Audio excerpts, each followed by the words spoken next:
नमस्कार, मैं माउली हिंदी समाचार में आपका स्वागत है और मैं हूं शेख इस्माइल। कांग्रेस पार्टी के नगर अध्यक्ष नागेश ने कहा है कि अधिकारियों द्वारा आदिलाबाद जिला केंद्र में खानापुर तालाब क्षेत्र के सर्वेक्षण के बारे में स्थानीय लोगों को कोई गलतफहमी नहीं होनी चाहिए।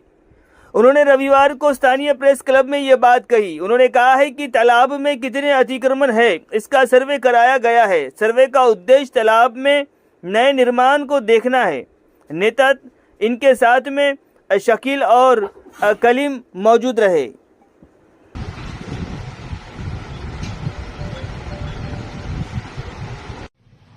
ఆదిలాబాద్ లో ఏదైతే ఖానాపూర్ చెరువుకు ఆనుకొని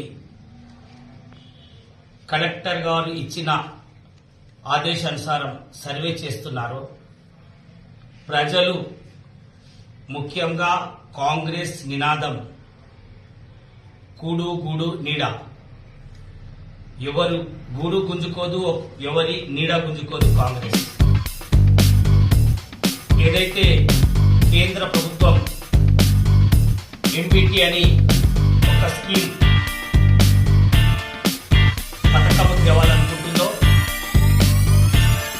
ఆ పథకము మెకానికల్, బయోలాజికల్ ట్రీట్మెంట్ ద్వారా ఖానాపూర్ చెరువుని శుద్ధి చేసే భాగంగా మరి గతంలో ఉన్న నాయకులు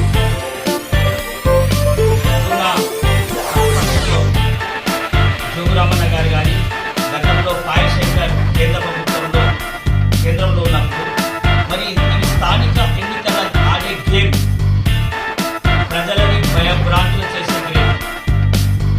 ప్రజలని హైడ్రా అంటే తెలియదు, హైదరాబాద్ కి పరిమితమైన ఒక చట్టం తీసుకొచ్చి హైదరాబాద్ లో ఏదైతే కూలగొడుతున్నారో బీదవారి కూలగొడతలేరు.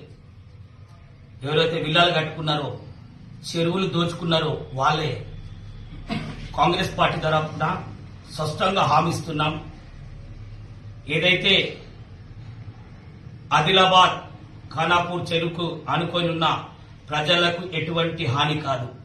మీరు 30 నుండి 40 సంవత్సరాల నుండి మీ యొక్క హౌస్ ట్యాక్స్ కానీ పర్మిషన్స్ కానీ తీసుకున్నారు. వాళ్ళ ఉద్దేశం ఏంటంటే, నిన్ననే ఆర్డీఓ గారు చెప్పారు, వాళ్ళ ఉద్దేశం ఏంటంటే ఇప్పటివరకు ఎంతవరకు అన్యాక్రాంతమైంది, ఇక ముందు అన్యాక్రాంతం కాకుండా కాపాడుకున్నందుకు ఇంటి నంబర్లు ఇస్తున్నారు. ఆ ఇంటి నెంబర్ల ఉద్దేశం ఏంటంటే వీటికి ఏం జరగద్దు, వచ్చేటి ఆపాలి. నేను ఒకటి అంటున్నా, నేటి ప్రతిపక్షంలో ఉన్నా గానీ ఇక్కడ స్థానిక బీజేపీ పార్టీ నాయకులకు గాని, వ్యక్తికి చేస్తే మంచిదా, ఊరికి చేస్తే అరిష్టమా? కొందరి బీజేపీ నాయకులను పట్టుకొని ముఖ్యమంత్రి గారిని అనరాని మాటలు అంటున్నారు. మీ సొంత లాభాల గురించి ముఖ్యమంత్రిని అన్పార్లమెంట్ తోటి దూషించడం ఎంతవరకు కరెక్ట్? ఊరికి చేస్తే మంచిది, వ్యక్తికి చేస్తే మంచిది కాదని ఉద్దేశం మీది ఉండదు. నేను మరి ఒకసారి చెప్తున్నా, కాంగ్రెస్ పార్టీ తరఫున ఏదైతే ఖానాపూర్ చెరువు నిరసనలు ఎటువంటి భయాందోళన వద్దు, ఇది ఎలక్షన్ గేమ్ మాత్రమే. స్పష్టంగా చెప్తుంది, హైడ్రా అంటే హైదరాబాద్ కే పరిమితం.